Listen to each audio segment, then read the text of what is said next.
رب اشرح لي صدري ويسر لي أمري واحلل عقدة من لساني يفقهوا قولي.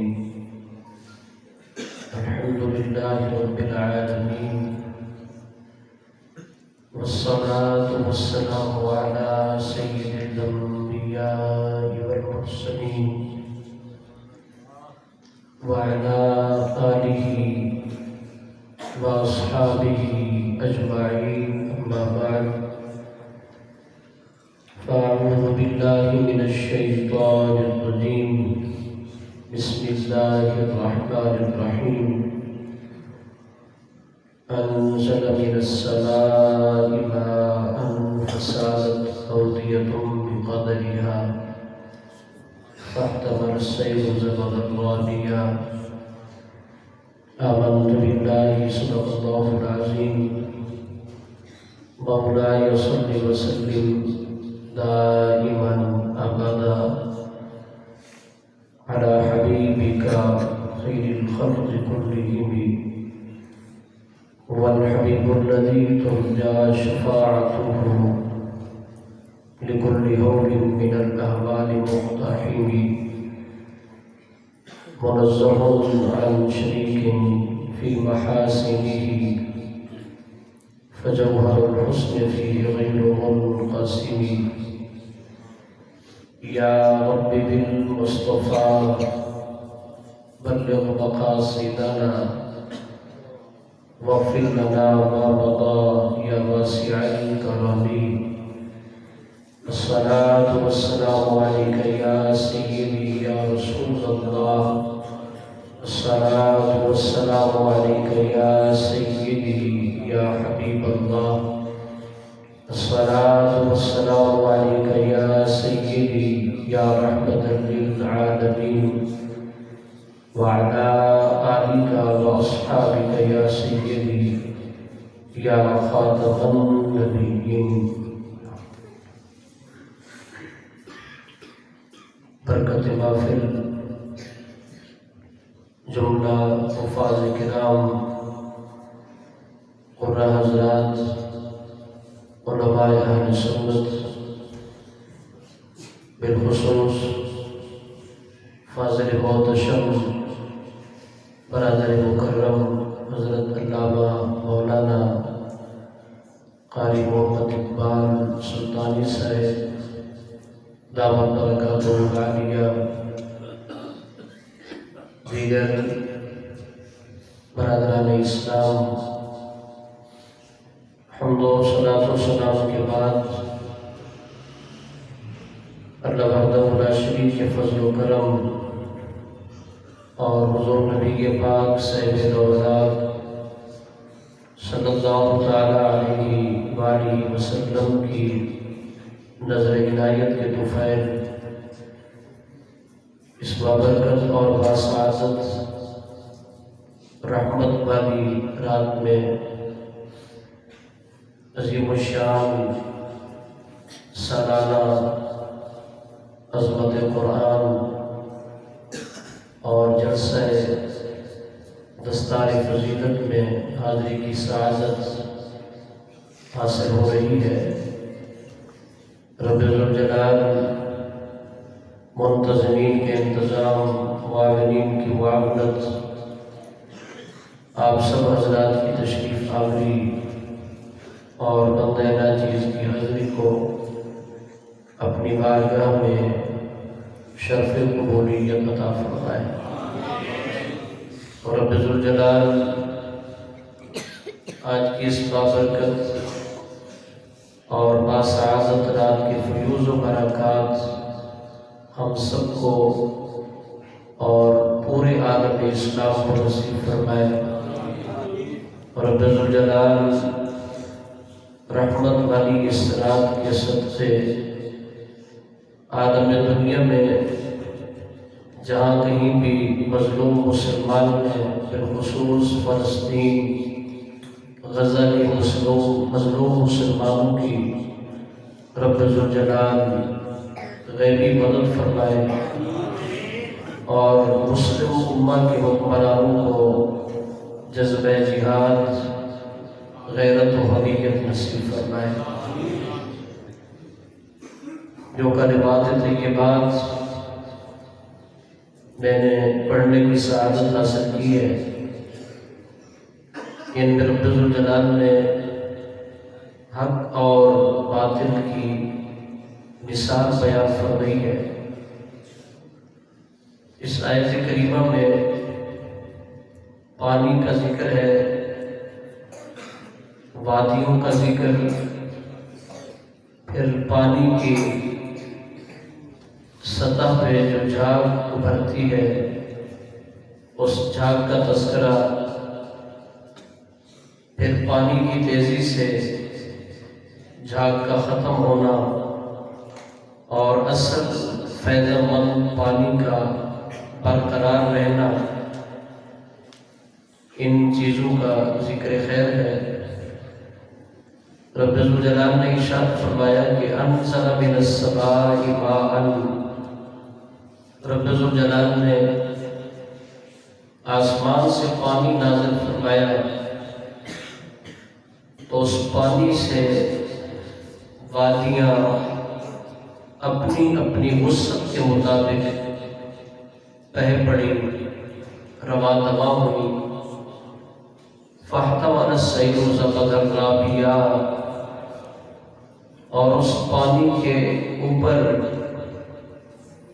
جھاگ ہوئی، جس طرح کہ پانی کے اوپر جھاگ آتی ہے۔ تو امام فخر الدین رازی رحمۃ اللہ علیہ فخر المتکلمین، آپ مفسرین کے امام ہیں، آپ نے فرمایا کہ ان کلمات طیبات میں رب الجلال نے دراصل مثال بیان فرمائی ہے۔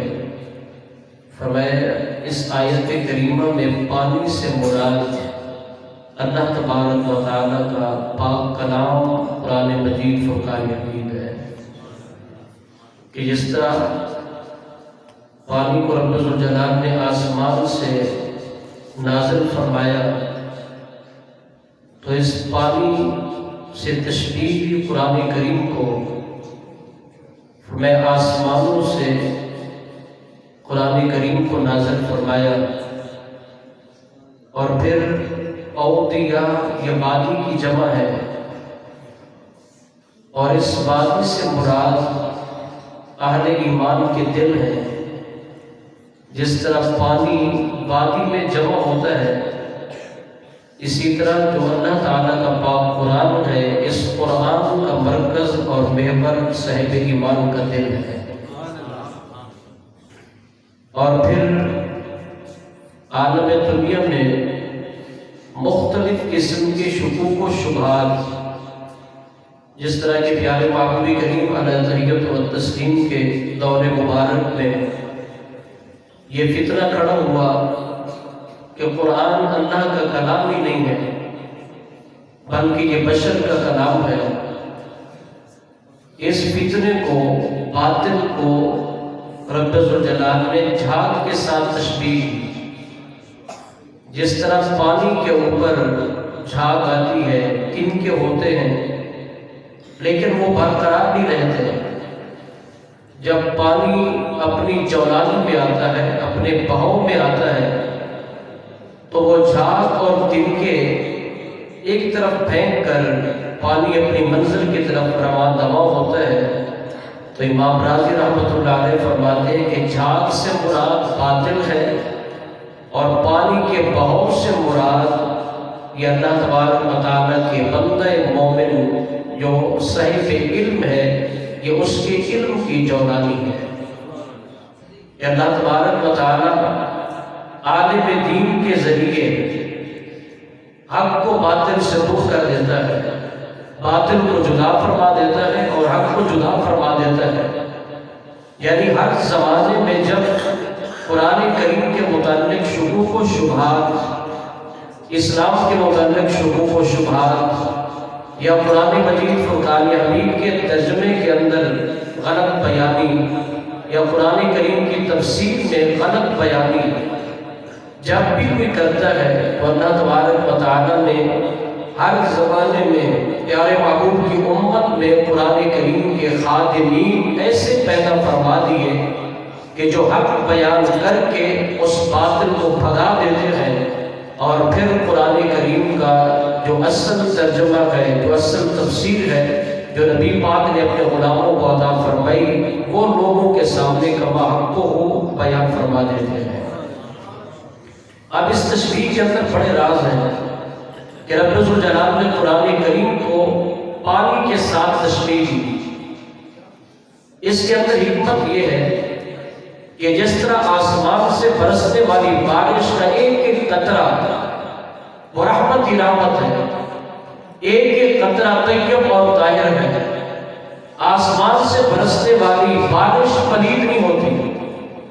آسمان سے جب بارش برستی ہے تو اس کے ایک ایک قطرے کے اندر اللہ تبارک و تعالیٰ کی طرف سے رحمت ہوتی ہے، اللہ تبارک و تعالیٰ کی طرف سے برکت ہوتی ہے۔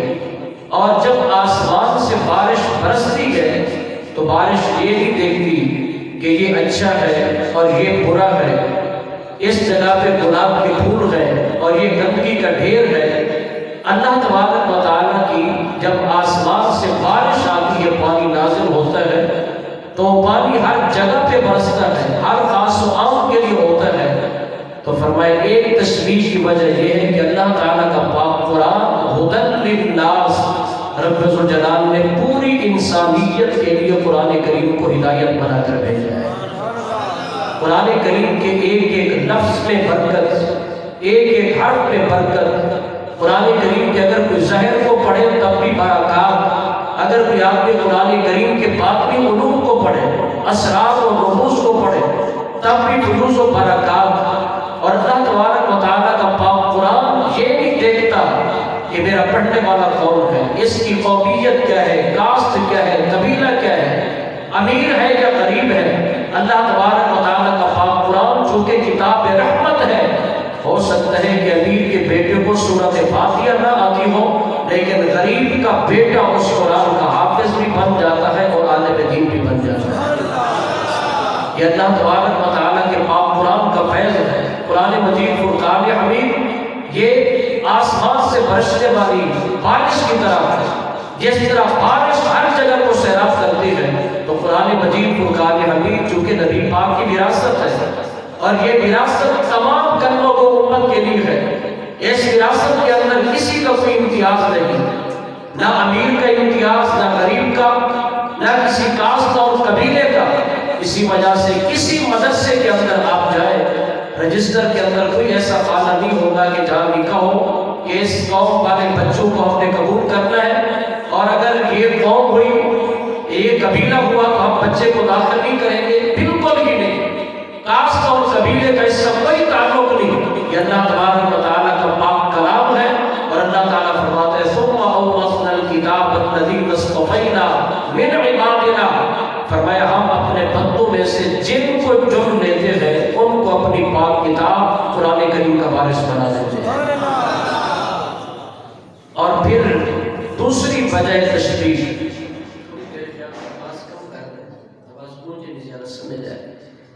دوسری وجہ تشبیہ کی پانی کے ساتھ رب ذوالجلال نے قرآن کریم کو تشبیہ کیوں دی؟ پانی کے ساتھ تشبیہ دینے کی وجہ کہ جس طرح پانی یہ زمین کی زندگی کے لیے لازمی ہے، اگر پانی نہ ہو تو زمین زندگی رہے گی، اگر پانی نہ ہو تو زمین سے کھیتی پیدا نہیں ہو سکتی، اگر پانی آسمان سے نازل نہ ہو تو یہ زمین پانی دینا چھوڑ دے گی۔ اس لیے کہ زمین کے اندر جتنا پانی ہے یہ آسمان سے برستا ہے، پھر زمین اپنے اندر اس پانی کو جذب کر لیتی ہے، جس جگہ پہ جتنی ضرورت اس کے مطابق اللہ تبارک و تعالیٰ زمین کے اندر پانی رکھ دیتا ہے۔ فرمایا جس طرح یہ آسمان سے برسنے والا پانی یہ زمین کی زندگی کے لیے لازمی ہے، اسی طرح اللہ تعالیٰ کا پاک قرآن بندہ مومن کی حقیقی زندگی کے لیے لازمی ہے۔ اگر پانی نہ ہو تو زمین برباد، اگر پانی نہ ہو تو پھر درخت ختم ہو جائے، اگر یہ پانی نہ ہو پھر جتنے پودے ہیں سارے کے سارے پودے ختم ہو جائیں۔ یعنی جس طرح پانی کے اندر زمین کی زندگی، کھیتی کی زندگی، درختوں کی زندگی، پودوں کی زندگی، الغرض انسان کے لیے بھی پانی کا ہونا لازمی ہے، تو رب ذوالجلال نے قرآن کریم کے اندر گویا کہ فرمایا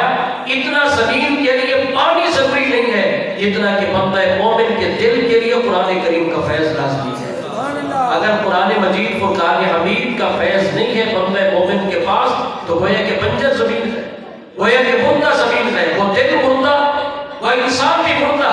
نبی پاک علیہ السلام نے ارشاد فرمایا وہ دل کہ جس دل میں قرآن کریم نہیں ہے وہ ایک ویران گھر کی طرح ہے، گھر تو تھا مگر ویران ہے، اس کے اندر نہ کوئی رہنے والا، اس کے اندر نہ کوئی بسنے والا، نہ اس کے اندر کوئی سہولت۔ اسی طرح وہ دل کہ جس دل میں قرآن کریم نہ ہو، قرآن کریم کا فیض نہ ہو، جس طرح پانی کے بغیر زمین برباد ہو جاتی ہے، اسی وجہ سے اگر قرآن کریم صاحب ایمان کے پاس نہ ہو، اس کی زندگی میں قرآن نہ ہو، اس کے عمل کے اندر قرآن نہ ہو، اس کی زندگی کے منشور کے اندر قرآن نہ ہو، اگر اس کے عقیدے کے اندر قرآن نہ ہو تو پھر سمجھو کہ وہ زندہ لاش ہے، وہ زندہ حقیقت میں نہیں ہے۔ حقیقت میں زندہ وہ انسان ہے کہ جس کے پاس اللہ تبارک و تعالیٰ کے پاک قرآن کا فیض موجود ہے۔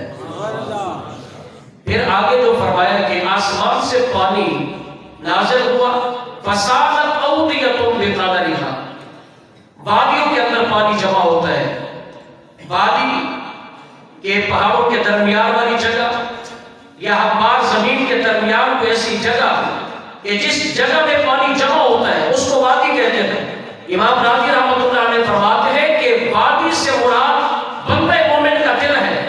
اللہ تبارک و تعالیٰ نے قرآن کا مرکز اور محور انسان کا دل بنایا، اور پھر کیا وجہ ہے کہ رب ذوالجلال نے دل کو وادی کے ساتھ تشبیہ کیوں دی ہے؟ دل ہے انسان کا، وادی جدا ہے۔ وادی اور دل کے آپس کے اندر کیا مناسبت ہے؟ وجہ تشبیہ کیا ہے؟ فرمایا سب سے پہلی وجہ یہ ہے کہ جس طرح وادی ہر وادی برابر نہیں ہوتی، اسی طرح ہر انسان کا دل بھی برابر نہیں ہوتا۔ دل بظاہر ایک گوشت کا ٹکڑا ہے لیکن حقیقت دل کی یہ نہیں ہے۔ نبی پاک علیہ السلام نے ارشاد فرمایا الا ان فی الجسد مضغۃ، فرمایا میرے غلاموں خبردار، انسان کے جسم میں ایک گوشت کا ٹکڑا ہے، بظاہر تو وہ گوشت کا لوتھڑا ہے لیکن نبی پاک علیہ السلام نے فرمایا اسے ماس گوشت کا ٹکڑا نہ سمجھنا، اذا صلح الجسد كله، جب تک وہ گوشت کا ٹکڑا ٹھیک رہے اس وقت تک انسان کا پورا جسم ٹھیک ہوتا ہے، اور جب وہ خراب ہو جائے انسان کا پورا جسم خراب ہو جاتا ہے۔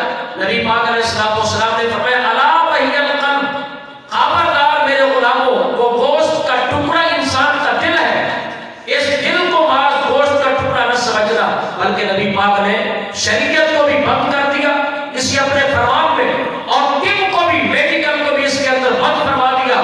فرمایا یہ گوشت کا ٹکڑا نہیں ہے بلکہ یہ مرکزی حیثیت رکھتا ہے۔ جب تک انسان کا دل ٹھیک ہے تو انسان کا پورا جسم ٹھیک، مطلب میڈیکل کے مطابق بھی اگر دل ٹھیک ہے تو پھر انسان کا پورا جسم ٹھیک، اگر دل خراب ہو جائے تو انسان کے سارے اعضاء کام کرنا چھوڑ جاتے ہیں۔ اسی طریقے سے شریعت کا مدار بھی انسان کے دل پر ہے، اگر انسان کا دل پاک ہے تو ظاہر بات ہے مرکز انسان کا دل ہے، جب دل پاک ہوگا تو پھر نگاہ بھی پاک ہوگا، اگر دل پاک ہے تو پھر زبان بھی پاک، اگر دل پاک ہے تو انسان کے ہاتھ بھی، اس کے قدم بھی، گویا کہ سارے اعضاء اس دل کے تابع ہیں۔ انسان کا اگر دل ٹھیک ہے تو گویا کہ سمجھو کہ اس کے سارے اعضاء ٹھیک ہے، تو یہ دل مرکزی حیثیت رکھتا ہے۔ اسی وجہ سے ہمارے صوفیاء کرام ان کی زندگی کا مطالعہ کر کے دیکھیں، ان کی نظر کا مرکز انسان کا دل ہوتا تھا۔ تزکیہ نفس، اپنے مریدین کے دلوں کو، اللہ کے بندوں کے دلوں کو پاک کرتے تھے۔ وجہ کیا کہ دل مرکز اور محور ہے، جب تک دل پاک نہیں ہوگا اس وقت تک انسان پاک نہیں ہو سکتا۔ اگر انسان کا دل ہو جاتا ہے، اس لیے کہ یہ دل اللہ تبارک و تعالیٰ کی معرفت کی جگہ ہے، یہ دل محبت کا مرکز ہے، یہی دل مرکز اور محور ہے۔ رب ذوالجلال نے قرآن کریم میں ارشاد فرمایا یوم لا ينفع مال ولا بنون الا من اتى الله بقلب سلیم، فرمایا کل روز قیامت ہر ایک کے لیے مال فائدہ مند بھی نہیں ہوگا اور ہر ایک کے لیے اولاد بھی فائدہ مند نہیں ہوگی، تو پھر کس کے لیے اولاد اور مال فائدہ مند ہے؟ فرمایا اس بندے کے لیے مال بھی فائدہ مند ہے، اولاد بھی، جو ہماری بارگاہ میں سلامتی والا دل لے کر آئے گا، قلب سلیم۔ رب ذوالجلال نے آپ کا نہیں فرمایا، ہاتھوں کا نہیں فرمایا، انسان کے باقی اعضاء کا نہیں فرمایا، جبکہ دل تو اندر ایک گوشت کا ٹکڑا ہے، دل باہر نکل کے کوئی کام نہیں کرتا، اگر اس قادر مطلق نے فرمایا میری بارگاہ میں جو سلامتی والا دل لے کر آئے گا، سلامتی تصدیق ہو، جس دل میں ایمان موجود ہو، جس دل کے اندر اللہ تعالیٰ کی محبت، اس کے محبوب کی محبت، محبوب کی آل کا پیار، محبوب کے اصحاب کا پیار، محبوب کی امت کے اولیاء کی نسبت، یہ دل ایمان کا مرکز ہے، یہی تصدیق قلبی مرکز اور پیور ہے ایمان کا۔ تو رب ذوالجلال نے مرکز انسان کے دل کو فرمایا، اور اس دل کو تشبیہی زمین کے ساتھ مطلب کیا تھا کہ جس طرح ہر وادی کی وسعت برابر نہیں ہے، اسی طریقے سے ہر انسان کا دل برابر نہیں ہے۔ آپ خود دیکھ سکتے ہو، آپ کا اور میرا دل برابر نہیں ہو سکتے، ہر انسان کا دل برابر نہیں۔ اللہ نے جو دل حضرت سلطان باہو کو عطا کیا، وہ دل کسی اور کے پاس تو نہیں ہے۔ جو وسعت، جو اللہ تعالیٰ کی معرفت حضرت سلطان باہو کے دل میں ہے، جو اللہ تعالیٰ کی معرفت اور جو تزکیہ بابا فرید الدین گنج شکر کے دل میں ہے، جو تزکیہ اور طہارت حضرت خواجہ غلام حسن پیر سماعت کے دل میں ہے، جو تزکیہ اور طہارت رب ذوالجلال نے حضرت خواجہ غلام فرید کو عطا فرمائی، وہ تزکیہ اور طہارت ہر انسان کو حاصل نہیں۔ جو گورنے کے تاجدار کے دل کا تزکیہ ہے، جو طہارت ہے، جو ان کے دل کی وسعت ہے، وہ بھی وسعت ہر کسی کی نہیں ہے۔ پھر اگر دیکھتے جائیں درجہ بدرجہ جو رب ذوالجلال نے دل کی وسعت، طہارت اور پاکیزگی نبی کی اصحاب کو عطا فرمائی، وہ کسی اور کو نہیں عطا فرمائی۔ جو اللہ نے دل کی طہارت اور پاکیزگی اور وسعت نبی کے گھرانے ازواج مطہرات اہل بیت کرام کو عطا فرمائی، وہ ہر کسی کے مقدر میں نہیں آئی۔ تو جس طرح یہ دل انسان کا برابر نہیں، جس طرح زمینیں برابر نہیں ہوتی، اسی طریقے سے انسانوں کے دل بھی برابر نہیں ہوتے۔ جب دل برابر نہیں ہے تو ہر بندے کا علم بھی برابر نہیں ہوتا۔ ہر انسان کے دل کی وسعت کے مطابق اللہ تعالیٰ ان کو قرآن کا فیض اور قرآن کے علوم عطا فرماتا ہے۔ نعرہ تکبیر، نعرہ رسالت، نعرہ خلافت، نعرہ حیدری۔ اور پھر دوسری اس میں وجہ تشبیہ، دوسری وجہ تشبیہ حدیث پاک سے کہ رب ذوالجلال نے انسان کے دل کو وادی کے ساتھ تشبیہ کیوں دی، زمین کے ساتھ تشبیہ کیوں دی؟ نبی پاک علیہ السلام نے ارشاد فرمایا، اللہ نے جو مجھے کتاب عطا فرمائی، ماثل ما باعثنی اللہ بہ من الہدی والعلم کماثل الغیث الکثیر۔ نبی پاک نے فرمایا، اللہ نے جو مجھے قرآن عطا فرمایا، اس کی مثال ہے بارش کی طرح، اور جو انسان کے دل ہے ان کی مثال ہے زمینوں کی طرح۔ آسمان سے جب بارش برستی ہے تو ایک ایک قطرہ پاک ہوتا ہے، لیکن جب زمین پر کوئی بارش آتی ہے تو کیفیت برابر نہیں رہتی۔ جب زمین پر وہ بارش آتی ہے تو وہ کیفیت برابر نہیں رہتی۔ حدیث پاک کے اندر ایک ایسی زمین کہ جس زمین پر آسمان سے بارش برسی اور زمین نے پانی کو اپنے اندر جذب کیا، پھر کھیتی کے ذریعے، اناج کے ذریعے جانوروں کو فائدہ پہنچایا، انسانوں کو فائدہ پہنچایا، اللہ تعالیٰ کی مخلوق کو فائدہ پہنچایا، اور پھر زمینوں میں ایک ایسی زمین آسمان سے بارش برسی، اس نے اپنے اندر پانی کو جمع کیا، اپنے سینے پہ جگہ دی، پانی کو جذب نہیں کیا، اپنے سینے کے اوپر جگہ دی۔ جس طرح کے مختلف علاقوں میں حوض ہوتے ہیں، چھوٹی چھوٹی وادیاں، وہ بھی بے فائدہ نہیں ہوتی، جانور پانی پیتے ہیں۔ آپ چولستان میں روہی کے اندر جب پانی کی قلت تھی تو پانی جمع ہوتا تھا حوض کے اندر، وادی کے اندر، جانور بھی پانی پیتے تھے اور وہاں سے انسان بھی پانی پیتے تھے۔ یہ دوسرا زمین کا ٹکڑا کہ وہ پانی کو اپنے اندر جذب نہیں کرتا، اپنے اوپر پانی کو جمع کر لیتا ہے، لیکن پانی زمین کی وجہ سے کڑوا نہیں ہوتا۔ انسان بھی پانی پیتے ہیں، جانور بھی پانی پیتے ہیں۔ اور تیسرا زمین کا وہ ٹکڑا ہے، نبی پاک نے فرمایا، نہ اپنے اندر پانی کو جذب کر سکتا ہے، یہ جذب کرے پھر کھیتی کے ذریعے، اناج کے ذریعے لوگوں کو فائدہ پہنچائے، پانی اپنے اندر جذب بھی نہیں کرتا، اور اپنے سینے کے اندر پانی، جس پانی کو وہ جمع کرتا ہے، وہ پانی طیب اور طاہر بھی نہیں رہتا۔ اس پانی کی رنگت تبدیل ہو جاتی ہے، ذائقہ تبدیل ہو جاتا ہے، اس پانی کے اندر بدبو پیدا ہو جاتی ہے۔ تو یہ تینوں مثالیں ہیں زمینوں کی۔ جو تیسری مثال ہے وہ ہے بنجر زمین کی۔ جانتے ہو بنجر زمین؟ بنجر کلر والی زمین، شوریلی زمین، اس کے اوپر بھی پانی تو برسا، آسمان سے بارش برسی، لیکن بنجر زمین، اس کے اوپر کھیتی پیدا نہیں ہوتی، وہ بنجر زمین ہوتی ہے، کھیتی بھی پیدا نہیں ہوتی، اور اس کے ساتھ پانی کی رنگت بھی برقرار نہیں رہتی۔ اس زمین کی وجہ سے رنگت ختم، ذائقہ بھی تبدیل کروا، اور پھر اس کے اندر بدبو بھی پیدا ہو جاتی ہے۔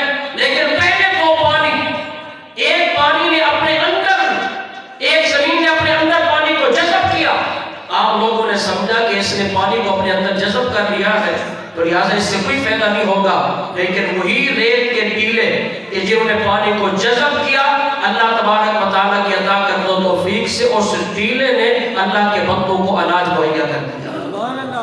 یعنی بارش برسی بے فائدہ نہیں، اور زمین نے اللہ کے بندوں کو فیض دیا۔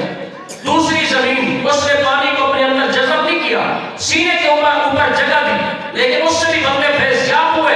نبی پاک علیہ السلام نے اللہ تعالیٰ کے پاک قرآن کو مثال دی بارش کے ساتھ، اور لوگوں کے دل کو تشریح دی زمینوں کے ساتھ، جس طرح کہ ہر زمین پر اس بارش کا نتیجہ برابر نہیں ہوتا، اسی طرح ہر دل پر قرآن مجید کے فیض کا نتیجہ بھی برابر نہیں ہوتا۔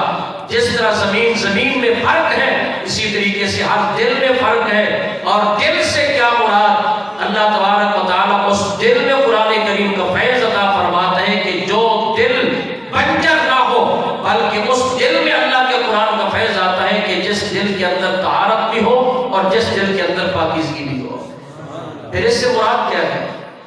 وہ زمین کو اپنے اندر پانی کو جذب کرتی ہے، تو یہ دل قرآن مجید فرقان حمید کو اپنے اندر جذب کر کے کیا کرتا ہے؟ ہمیں یہ مراد ہے دین مدین کے علماء کی، یہ مثال ہے حافظ قرآن کی۔ اللہ تبارک و تعالیٰ کا پاک قرآن اس نے اپنے سینے کے اندر جمع کیا، سینے کے اندر جمع کرنے کے بعد محفوظ کیا، پھر قرآن کریم کا علم حاصل کیا۔ جس طرح زمین سے اناج کے ذریعے دنیا کو فائدہ ہوتا ہے، اسی طریقے سے حافظ قرآن سے اللہ کی مخلوق کو فائدہ ہوتا ہے۔ وہ دل صرف قرآن اپنے پاس نہیں رکھتا، خیرکم من تعلم القرآن وعلمہ، اللہ تعالیٰ کے پاک قرآن سے خود بھی فیض حاصل کرتا ہے اور لوگوں کے بچوں کو بھی قرآن کریم کا حافظ بنا دیتا ہے۔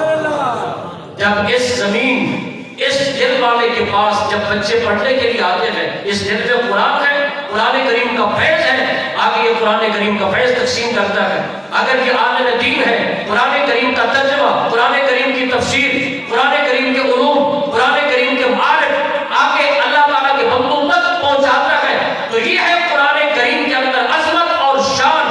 اللہ تعالیٰ نے پانی کے ساتھ تشریح دی قرآن کو، اور وادیوں کے ساتھ تشریح دی انسانوں کے دلوں کو، کہ جس طرح ہر وادی برابر نہیں ہوتی، اسی طرح ہر بندے کا دل برابر بھی نہیں ہوتا، اور ہر دل کے اندر علم کی دولت بھی برابر نہیں ہوتی۔ جب یہ مسلمہ بات ہے تو اب ہم پہلے دیکھتے ہیں، ہم چلتے ہیں ابتدا کی طرف۔ اللہ تعالیٰ نے جو آسمان سے قرآن نازل کیا، جس کی مثال ہے پانی کے ساتھ، تو پہلا مرکز اور محور، میں سمندر کہوں سمندر بھی چھوٹا، میرے پاس لفظ نہیں، وہ پہلا مرکز کون سا ہے کہ جس جگہ پہ اللہ تعالیٰ کا پاک قرآن نازل ہوا، پھر وہاں سے وادیاں جاری ہوئی، پھر وہ چلتے چلتے وادی در وادی، وادی در وادی، یہاں تک پہنچی ضیاء الاسلام تک، ایک وادی کی شکل۔ جب اللہ تعالیٰ کے پاک قرآن کا یہ فیض پہنچا، اگر ابتدا دیکھنا چاہتے ہو تو اس مرکز کی ابتدا ہمارے پیارے مصطفیٰ کریم کی ذات مبارکات ہے کہ رب ذوالجلال نے قرآن کریم اپنے پیارے محبوب کریم علیہ التحیۃ والتسلیم پر نازل فرمایا۔ رب ذوالجلال نے فرمایا کتاب انزلناہ الیک لتخرج الناس من الظلمات الی النور۔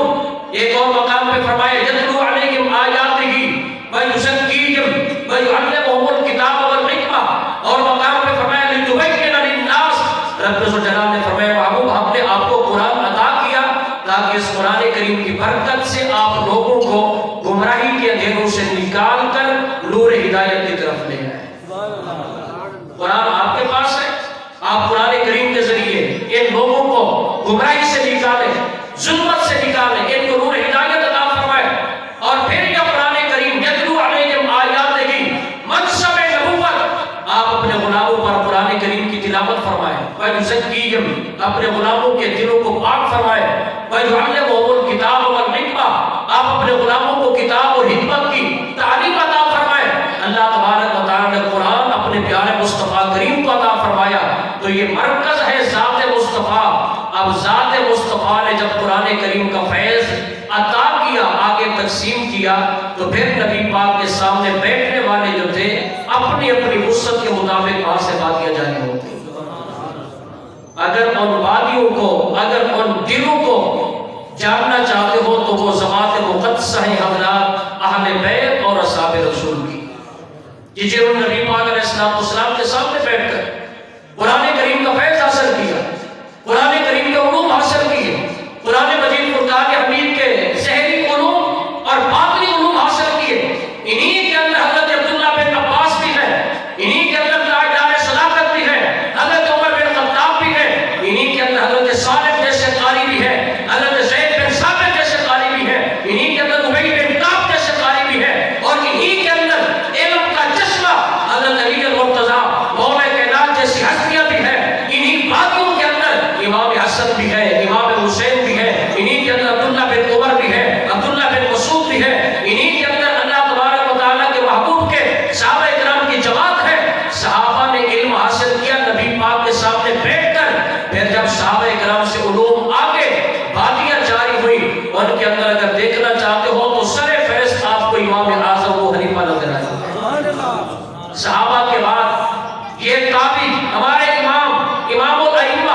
تقسیم شروع فرمائی بحمد تعالیٰ وہی بادیہ چشمے چلتے چلتے اس ادارہ ضیاء الاسلام تک پہنچے.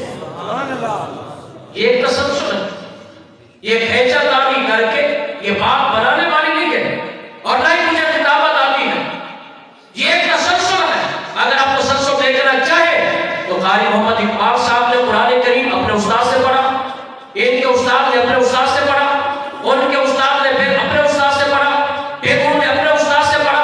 آپ صدی در صدی اسی تسلسل کو دیکھتے جائیں تو پھر آپ کو کہیں حضرت ابی بن کعب نظر آئیں گے تو کہیں حضرت سیدنا عبداللہ بن مسعود آپ کو نظر آئیں گے.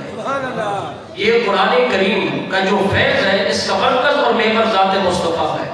اور پھر اس وقت تک اللہ کا پاک قرآن کسی دل کو فیض نہیں عطا کرتا جب تک کہ اس دل کا کنیکشن اللہ کے نبی کی ذات کے ساتھ نہ ہو.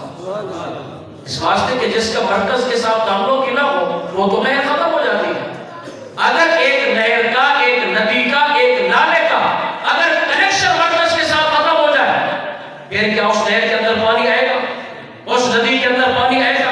اس نالے کے اندر پانی آئے گا؟ ہرگز نہیں. اس لیے کہ مرکز سے تعلق ختم ہو چکا. تو آج بھی اگر قرآن کریم کا فیض بھی حاصل کرنا چاہتا ہے تو اس قرآن کریم کے فیض کے لیے مرکز کے ساتھ وابستگی، مرکز کے ساتھ نسبت، یعنی اللہ کے نبی کے ساتھ نسبت مضبوطی سے قائم رکھنا ہوگی. اور یہ نسبت اگر دیکھنا چاہتے ہو 1400 سال، 1450 سال پر مشتمل اگر یہ تسلسل بھی تمہیں نظر آئے گا تو صرف اور صرف بحمد تعالیٰ یا رسول اللہ کہنے والے جماعت اہل سنت کے اندر آپ کو یہ تسلسل نظر آئے گا. یہ جو طریقت ہے، طریقت ہم جو بیعت کرتے ہیں، بیعت ہوتے ہیں پیر کی، یہ ایک تسلسل ہے. اگر آپ اپنے پیر کا، اپنے مرشد کا سلسلہ دیکھنا چاہیں، سلسلہ طریقت، تو اس طریقت کے سلسلے کے اندر آپ کے پیر کا نام، پھر آپ کے پیر کا ہاتھ اپنے پیر کے ہاتھ میں، اس کا ہاتھ اپنے پیر کے ہاتھ میں، یہ چلتے چلتے یہ سلاسل نبی پاک علیہ السلام کی ذات مبارکات تک پہنچتے ہیں. تو یہ طریقت والی جو ندی ہے یہ طریقت صاف کرتی ہے انسان کے دل کو، اور جو ظاہری علم والی ندی ہے یہ اللہ تعالیٰ کے پاک قرآن کے علوم اور معارف آگے لوگوں تک پہنچاتے ہیں. تو بحمد تعالیٰ شریعت ہو یا طریقت، یہ دونوں علوم اللہ تبارک و تعالیٰ نے بحمد تعالیٰ ہم پیارے محبوب کے غلاموں کو عطا فرما دیے. آپ کے اور میرے امام اعلیٰ حضرت عظیم البرکت امام احمد رضا خان حاضر بریلوی رحمۃ اللہ علیہ، آپ نے اسی طرح اشارہ فرمایا، چمک مجھ سے پاتے ہیں سب پانے والے، میرا دل بھی چمکا تو چمکانے والے. یعنی آپ نے اس نظریے کو بیان کیا کہ پوری کائنات میں جس مقام پر بھی چمک ہے، ہاں وہ گورنے کے اندر چمک ہے یا بریلی کے اندر چمک یا وہ حضرت سلطان بہو کے بازار پر چمک، یہ جتنے بھی چمک ہے جہاں جہاں بھی نورانیت کے چشمے جاری ہے، اعلیٰ حضرت فرماتے ہیں کہ سب کا مرکز ذات مصطفیٰ ہے. چمک تو اس کے پاتے ہیں سب پانے والے، میرا دل بھی چمکا تو چمکانے والے. اے پیارے محبوب مجھ پہ بھی نظر کرم فرمائے اور مجھے بھی اپنی نورانیت سے، قرآن کریم کے فیض سے مجھے بھی عطا کرے. اور صحیح بخاری کے اندر جو فقاہت والی حدیث پاک ہے کہ نبی پاک نے فرمایا من یرید اللہ بہ خیرا یفقہہ فی الدین، اللہ تبارک و تعالیٰ جس اپنے بندے کے ساتھ بھلائی کا ارادہ فرماتا ہے اسے اللہ تعالیٰ دین کی فقاہت عطا فرما دیتا ہے. دین کی فقاہت، دین پر چلنا، دین پڑھنا اس کے لیے آسان فرما دیتا ہے. اسی حدیث پاک میں نبی پاک نے فرمایا واللہ یعطی وانما انا قاسم، اے میرے غلاموں یہ یقین کامل رکھو عطا میرا اللہ کرتا ہے اور تقسیم میں مصطفیٰ کرتا ہوں. یہ اس باب میں نبی پاک علیہ السلام نے فرمایا واللہ یعطی، اللہ عطا فرماتا ہے. اگرچہ اس کا مطلب یہ قطعاً نہیں کہ اللہ صرف علم دیتا ہے، نبی صرف علم تقسیم کرتا ہے. ہر وہ چیز جو میرا اللہ عطا کرتا ہے اللہ کی عطا میں تقسیم ہمارے پیارے مصطفیٰ کریم کی ہے. لیکن اگر علم کے باب میں، اگر فقہ میں، اگر دیکھنا چاہیں علم دین پڑھنے اور پڑھانے میں، تو اس کے اندر نبی پاک نے فرمایا جس بھی میرے غلام کو قیامت تک علم دین ملے گا وہ عطا میرے خدا کی ہوگی مگر تقسیم مجھ پیارے مصطفیٰ محبوب کی ذات سے ہوگی. تو تو یہ کتنی خوش نصیبی ہے اس بچے کی کہ جو قرآن کریم کا حافظ بنتا ہے. نبی پاک علیہ السلام کی نظر کرم، میرے کریم آقا کی نظر عنایت، پھر حافظ قرآن کے بعد وہ عالم دین بنتا ہے. اسی وجہ سے نبی پاک علیہ السلام نے فرمایا العلماء ورثۃ الانبیاء. میرے کریم آقا نے فرمایا ہر کسی کا کوئی نہ کوئی وارث ہوتا ہے. فرمایا اگر انبیاء کے وارث دیکھنے ہوں تو نبی پاک نے فرمایا علماء کی جماعت کو دیکھنا. یہ علماء انبیاء کرام علیہ السلام کی میراث کے وارث ہیں، اس لیے کہ انبیاء کی میراث نہ درہم نہ دینار، نہ زمین کا ٹکڑا، نہ کوئی باغ، نہ ہی مربع، نہ درہم اور دینار. اللہ کے نبی کی وراثت ہوتی ہے علم دین، اللہ تعالیٰ کا پاک قرآن اور نبی پاک کی اپنی شریعت مطالعہ. یہ ہمارے پیارے مصطفیٰ کریم کی وراثت ہے. میرے محبوب نے فرمایا اگر ہماری وراثت کے وارث دیکھنا چاہتے ہو تو علماء کی جماعت کو دیکھ لیں. جس کے پاس قرآن ہے اس کے پاس نبی پاک کی وراثت ہے، جس کے پاس قرآن کریم کا علم ہے اس کے پاس اللہ تعالیٰ کے نبی کی وراثت ہے، جس کے پاس قرآن کریم کے علوم ہے، شریعت کے علوم ہے، فقہ کا علم ہے، تو وہ نبی پاک علیہ السلام کی وراثت کا وارث. اگر کسی کی تعظیم اور تقریم کرنی ہو تو پھر دیکھا جاتا ہے بڑوں کو یہ وارث کس کا ہے، یہ کس کا جانشین ہے. اور ایک اور مقام پہ کنز العمال کے اندر ہے نبی پاک علیہ السلام نے فرمایا رحمت اللہ علی خلفائی، اللہ کی رحمت ہوں میرے خلفاء پر، جو میرے جانشین ہیں، جو میرے خلفاء ہیں، میرے خلیفے ہیں، ان پر اللہ کی رحمت ہو. صحابہ کرام علیہ رضوان نے عرض کی من خلفاء ہوگا، محبوب آپ کے خلفاء کون ہیں؟ پیروں کے خلفاء وہ تو ہمیں سب کو یاد ہے، فلاں فلاں پیر کا خلیفہ.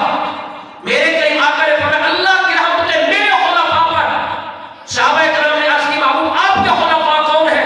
نبی پاک علیہ السلام نے ارشاد فرمایا میرے خلفاء وہ ہیں جو علم دین حاصل کریں گے وَيُعَلِّمُونَهَا عِبَادَ اللَّهِ. پھر قرآن کریم کا علم حاصل کرنے کے بعد آگے بھی لوگوں تک قرآن کریم کا جو فیض پہنچانے والے ہیں. فرمایا مجھ مصطفیٰ کے وہی جانشین بھی ہیں اور میرے خلفاء بھی ہیں. سبحان اللہ. نبی کے خلفاء سے پیار کرنا چاہیے یا نہیں کرنا چاہیے؟ پیر کے خلیفے سے پیار ہو، نبی کے خلیفے سے پیار ہو. یہ نبی پاک علیہ السلام کو خلفاء ہے. جس چٹائی پہ بیٹھا ہے حافظ قرآن، آپ کے بچوں کو قرآن کریم پڑھانے والا، علم دین پڑھانے والا، یہ مسلک کس کی ہے؟ یہ کن کی مسلک کا جانشین اور خلیفہ نیب ہے؟ یہ مسلک دراصل مسلک نبوت ہے. یتلو علیکم آیاتی، قرآن کریم کی تلاوت کرنا اور تلاوت سکھانا یہ اللہ تعالیٰ کے نبی کا منصب ہے. وَيُزَكِّيهِمْ، کہ بچوں کی تربیت کرنا، ان کو نماز سکھانا، ان کی تربیت اچھی کرنا، ان کو روزہ سکھانا، ان کو نبی پاک کا عشق سکھانا، محبت رسول کے ترانے پڑھانا، نبی پاک کی نام سکھانا، ان کے دلوں کو پاک کرنا، یہ تزکیہ کرنا دلوں کا، یہ منصب نبوت ہے. وَيُعَلِّمُهُمُ الْكِتَابَ، پھر اللہ تعالیٰ کے پاک قرآن ہمارے ساتھ جو خطاب کیا قرآن کریم کے اندر علوم کتنے ہیں، تو جو عالم قرآن کریم کا علم پڑھاتا ہے، علم تفسیر ہو یا علم حدیث، یہ بھی منصب نبوت ہے. پتہ چلتا ہے کہ مدرس خواہ وہ قرآن کریم پڑھائے، خواہ وہ علم دین پڑھائے، قرآن کریم کی تفسیر ہو، فقہ کا علم ہو، جو بھی آدمی علم دین پڑھتا اور پڑھاتا ہے یہ دراصل نبی پاک علیہ السلام کے مولا صاحب ہے، یہ نبی پاک علیہ السلام کے جانشین ہیں. تو پھر ہمیں ان علماء کو سلامی عقیدت پیش کرنا چاہیے، ان حفاظ کو سلامی عقیدت پیش کرنا چاہیے کہ یہ اللہ تعالیٰ کے نبی کی وراثت خود حاصل کر کے آگے ہمارے بچوں کے اندر بھی اللہ کے نبی کی وراثت تقسیم کرنا چاہتے ہیں. دیکھیں وراثت کتنا پیاری ہوتی ہے. ہر آدمی اپنے بابے کی وراثت، اپنے دادے کی وراثت حاصل کرتا ہے، پھر اس وراثت کے لیے کچھ بھی کرنا پڑے. انسان کئی سال لگا دیتا ہے، خدا نہ کرے عدالتوں کے چکر، تاکہ میرے بابے کی وراثت کو زمین کا ٹکڑا مجھے مل جائے. لیکن قرآن کریم پڑھنے والا، قرآن کریم پڑھانے والا، یہ جو وراثت تقسیم کر رہا ہے یہ وراثت زمین والی نہیں ہے، یہ وراثت اللہ کے نبی کی وراثت ہے. اور پھر اگر اس وراثت کی عظمت دیکھنا چاہتے ہو تو قیامت کے دن زمین نہیں ہوگی، لیکن جو وراثت قاری قرآن عالم دین آپ کے بچوں تک پہنچانا چاہتا ہے تو قیامت کے دن یہ وراثت اس کیفیت میں ہوگی کہ حافظ قرآن خود آپ بھی تاج پہنے گا، ان پہ سوال ادا ہو تاجن، اللہ تعالیٰ حافظ قرآن کے والدین کو بھی تاج پہنائے گا۔ معاشر کے میدان میں لوگ پوچھیں گے یہ کون سامنے آ رہے ہیں؟ کیا یہ انبیاء کی جماعت ہے؟ صدیقین، شہداء، صالحین کون ہے؟ یہ چمکتی جبینوں والے اور ان کے تاج کی اتنی چمک دمک اور نورانیت، یہ ہے کون لوگ؟ تو فرشتے کہیں گے کہ انبیاء، صدیقین، شہداء، صالحین اپنے اپنے مقام پر جلوہ فرما گئے، ان کا بڑا مقام ہے۔ پوچھیں گے پھر یہ کون ہے؟ اتنے نورانی چہرے والے اور اتنے پیارے تاج والے؟ ملائکہ کی جماعت کہیں گی کہ یہ وہ لوگ ہیں کہ جنہوں نے اپنے بچوں کو قرآن کریم کا حافظ بنایا تھا۔ یہ کوئی توہمات یا من گھڑت چیزیں نہیں ہیں۔ آپ اللہ کا پاک قرآن پڑھ کے دیکھیں، نبی پاک علیہ السلام کا فرمان مبارک پڑھ کے دیکھیں، بہت بڑی عظمت اور شان ہے حافظ قرآن کی۔ اللہ تبارک و تعالیٰ فرماتے ہیں کہ ہم جسے چاہتے ہیں اپنی پاک کتاب کا وارث بنا دیتے ہیں۔ تو بڑے خوش نصیب ہیں وہ بچے آج جن کی دستار ہوگی، اور خوش نصیب ہیں ان کے والدین کہ اللہ تبارک و تعالیٰ نے جن کے گھر کو اپنے پیارے مصطفیٰ کریم کی وراثت کے لیے چن لیا ہے۔ این سعادت بزور بازو بیز، یہ بعض فضل ربی ہے، اللہ کی کرم نوازی، مالک جس سے چاہے اپنے دین اسلام کا خادم بنا دے، جس کو چاہے اپنی کتاب قرآن مجید کا وارث بنا دے، جس دل کو اللہ تعالیٰ چاہے مرکز بنا دے قرآن مجید کا، قرآن مجید کے علوم کا، اور اللہ تعالیٰ کے پاک قرآن کے فیوز و برکات حاصل کرنے والا جو دل ہے، حقیقت کے اندر وہی کامیاب دل ہے۔ دل وہی دل ہے، حقیقت کے اندر زندہ بھی وہی ہے کہ جس کے پاس اللہ تعالیٰ کے پاک قرآن کی دولت ہے، قرآن کریم کے علوم ہے۔ اگر قرآن کا عالم نہیں ہے، قرآن کا حافظ نہیں ہے، تو کم از کم جس دل میں قرآن کریم کی محبت موجود ہے، قرآن کریم کے مطابق عقائد بھی ہے، نظریات بھی ہے، ایمان بھی قرآن کے مطابق قرآن کریم کا پیار ہے، تو وہ دل بھی خالی نہیں ہے۔ اللہ تبارک و تعالیٰ اس دل کو بھی اپنے پاک قرآن کا فیض عطا فرما دیتا ہے۔ حضرات گرامی یہ بہت بڑی سعادت والی محفل ہے اور بہت بڑی یہ سعادت والی رات ہے۔ یہ لیلہ رحمت بھی ہے، لیلۃ المبارکہ بھی ہے، اور یہ لیلۃ البراءت بھی ہے۔ یہ بابرکت اور باسعادت رات ایسی رات ہے کہ اگر کوئی آدمی اس رات میں رجوع اللہ کرتا ہے، توبہ کرتا ہے، استغفار کرتا ہے، اپنے گزشتہ گناہوں کی معافی مانگتا ہے، اللہ تعالیٰ کی بارگاہ میں روتا ہے، گڑ گڑاتا ہے، تو یہ براءت والی رات، اس کا مطلب یہ ہے کہ اللہ تبارک و تعالیٰ فجر کی اذان سے پہلے پہلے جو آدمی سچے دل سے توبہ کرتا ہے، اللہ تبارک و تعالیٰ اپنے اس بندے مومن کو جہنم سے آزادی عطا فرما دیتا ہے۔ اور یہ اللہ تعالیٰ کی کرم نوازی کے مالک نے ایسی عظیم رات ہمیں عطا فرمائی، اور پھر اس عظیم رات میں رب ذوالجلال نے ہمیں مل بیٹھ کے اپنا ذکر کرنے اور سننے کی توفیق عطا فرمائی۔ یہ جو حلقہ ذکر ہوتا ہے اس کی اپنی اہمیت ہوتی ہے۔ اجتماع ذکر، حلقہ ذکر، ذکر کی مجلس اور ذکر کی جو محافل ہوتی ہے، اس کے اپنے فیوز و برکات ہوتے ہیں۔ ان محافل میں کوئی ایک اگر اللہ تعالیٰ کا مقبول بندہ ہو تو اللہ تبارک و تعالیٰ ایک کی برکت سے سب پہ اپنی کرم نوازی فرما دیتا ہے۔ پھر ہماری تو خوش نصیبی کہ یہ حلقہ ذکر بھی ہے، اور اس میں قرآن کریم کی عظمت، قرآن کریم کی شان، اللہ تعالیٰ کے پاک کلام کے تذکرے ہو رہے ہیں۔ تو میری دلی دعا ہے اللہ تبارک و تعالیٰ اس ادارے کو مزید کامیابی اور کامرانی عطا فرمائے۔ اللہ وحدہ لا شریک قاری محمد اقبال صاحب اور ان کے معاونین، منتظمین، آلی آل محلہ، جتنے دوست احباب ہیں، ان کی ادارے کی پوری جو ٹیم ہے، معلمین ہیں، متعلمین ہیں، اللہ تبارک و تعالیٰ سب کی خیر فرمائے، سب کو پہلے سے زیادہ علم نافع نصیب فرمائے۔ آج کی اس بابرکت رات میں اپنی خصوصی دعاؤں میں موجودہ چیز کو بھی یاد رکھنا، اور خاص کر جہاں بھی عالم دنیا میں مظلوم ہمارے مسلمان بھائی ہیں، اپنی دعاؤں میں ان کو ضرور یاد رکھنا۔ اللہ تبارک و تعالیٰ امت مسلمہ کو عادل، جذبہ جہاد والے، غیرت اور حمیت والے حکمران نصیب فرمائے۔ آمین۔ وما علیہ الا اللہ۔ ماشاءاللہ، سبحان